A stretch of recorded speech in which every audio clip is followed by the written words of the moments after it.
how would you describe what a trigger is? What does it feel like? What does it look like? Kind of to go to really basics with this. Well, a trigger is you're actually reliving a memory. You're actually reliving it. Your body is reacting as though you're back in time and you're reliving that moment. So that's one of the things for me that I notice is I go from being calm to like over the top.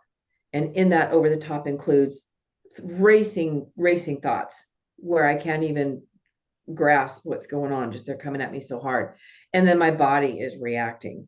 So it could be my chest gets tight usually, my breathing gets more shallow, I get sweaty hands. And and so that's how I feel a trigger. Um, and so when I recognize that, I literally have to take a step back and sometimes physically take a step back away from the situation and know, okay, you're being triggered. First thing I do is I get my breathing calmed down because Mhm. that's usually the thing that your breathing is what's going to tell your body everything's okay. You're breathing by controlling your breathing, you're telling your brain it's okay, it's okay. We don't have to run. We're not having to run. We're fine. We're okay. And that also helps slow down the racing thoughts. And and then I can recognize that I'm being triggered and then take it from there. I was I was thinking this before recording. I was curious to ask you, like, what do you think is the purpose of triggers? Well, it's clearly our body out of balance trying to tell us there's danger, because um, so I can talk about my Idaho trigger because that one's kind of interesting. So when I was in Idaho and nobody in the family did anything wrong, I want to start off by saying that this is 100% me being triggered. And I knew what my trigger was, and it makes sense.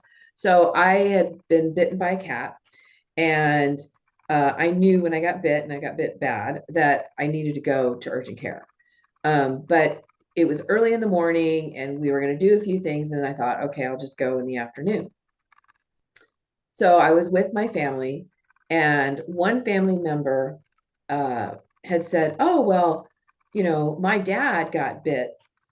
He gets bit all the time by the cat and he doesn't have to go to urgent care.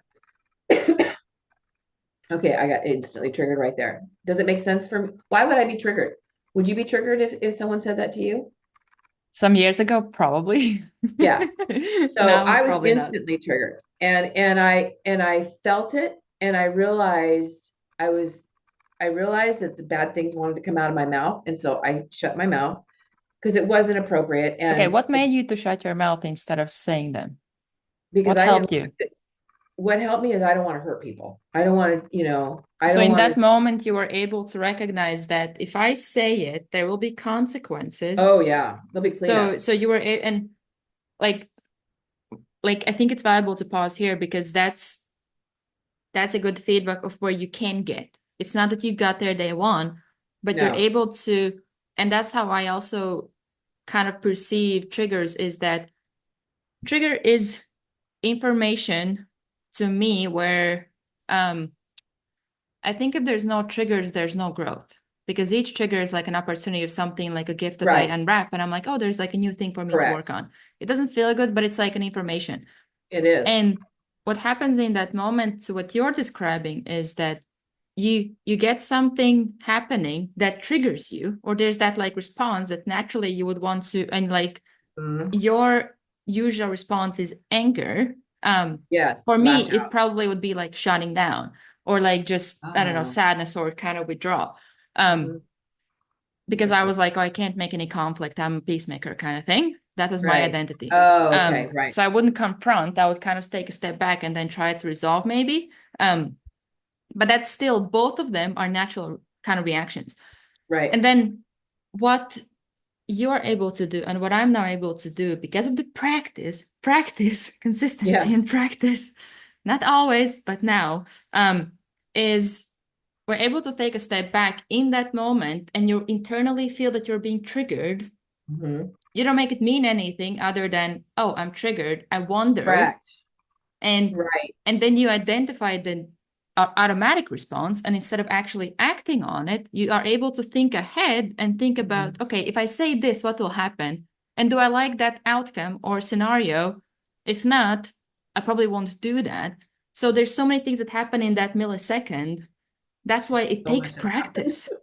That's why it takes practice. It doesn't happen overnight, but every Right. time you get better at it, where now when it happened, now you can tell what continued, what Well, and I happened was just going to before. say, like the initial thought when that was said, my initial response was, okay, fine. You know what? I'll show you. I'm not even going to bother going to the doctor.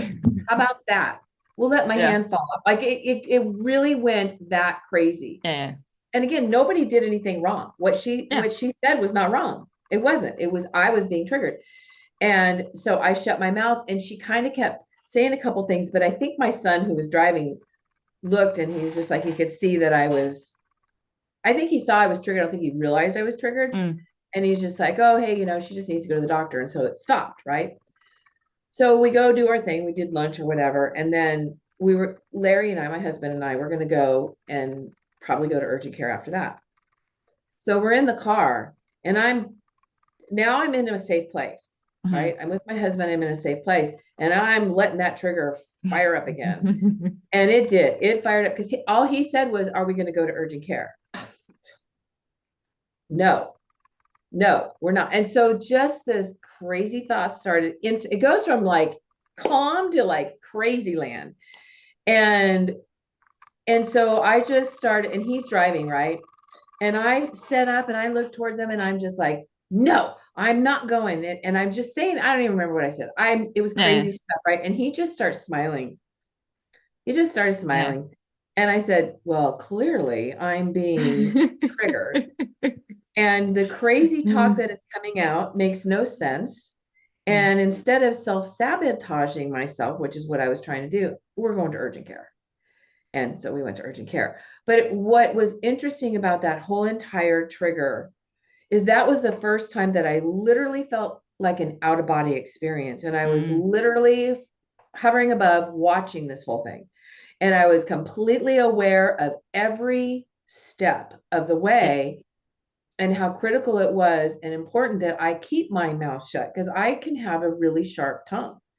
And I have tapered it over the years and I've learned how to get my messages a lot across without being, sharp like I used to be.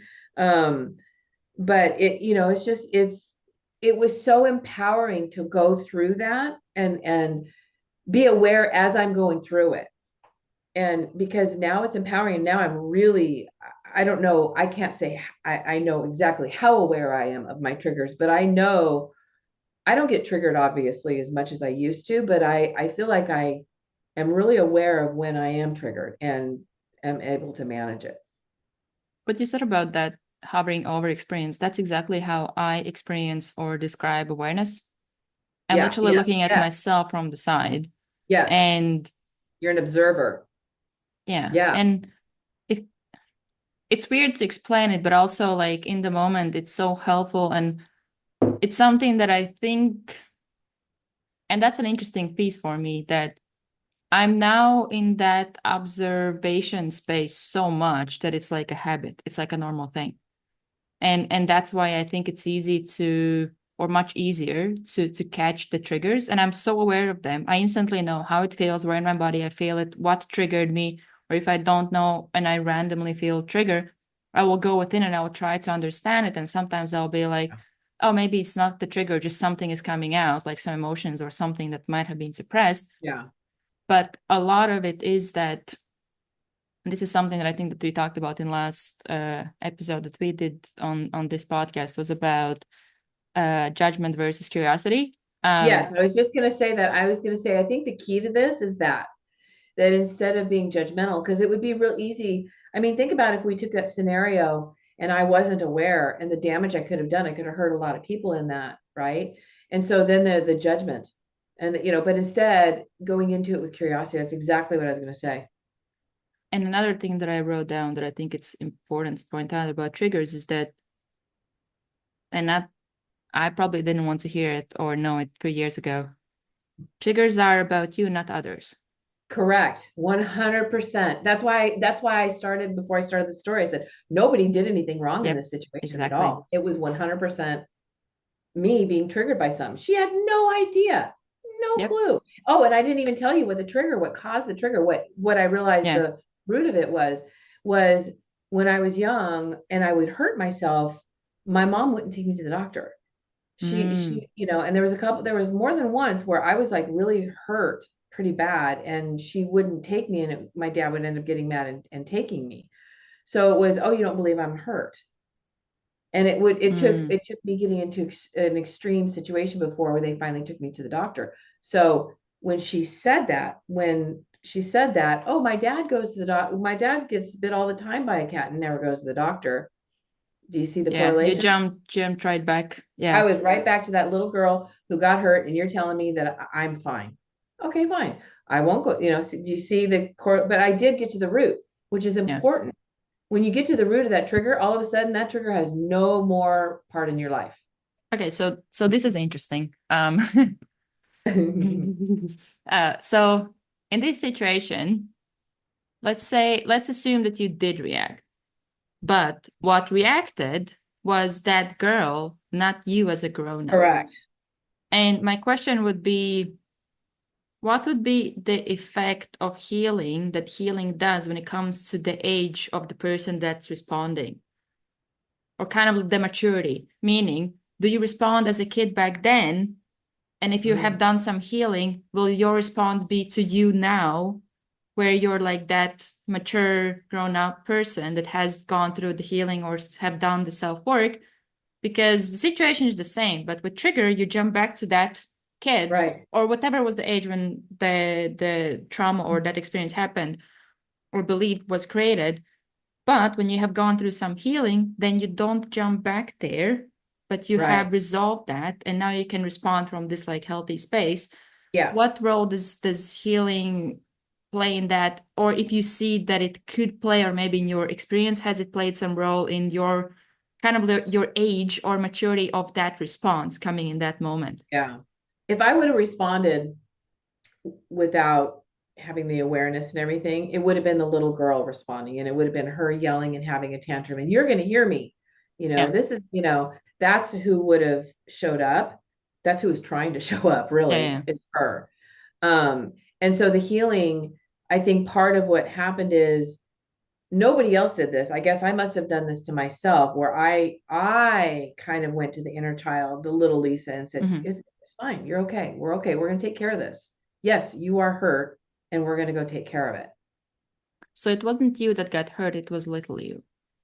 It was little me. It was And little you were me. the one that was able to comfort her in that moment, respond in healthy way instead of Right. giving her the steering wheel and she's Right. responding.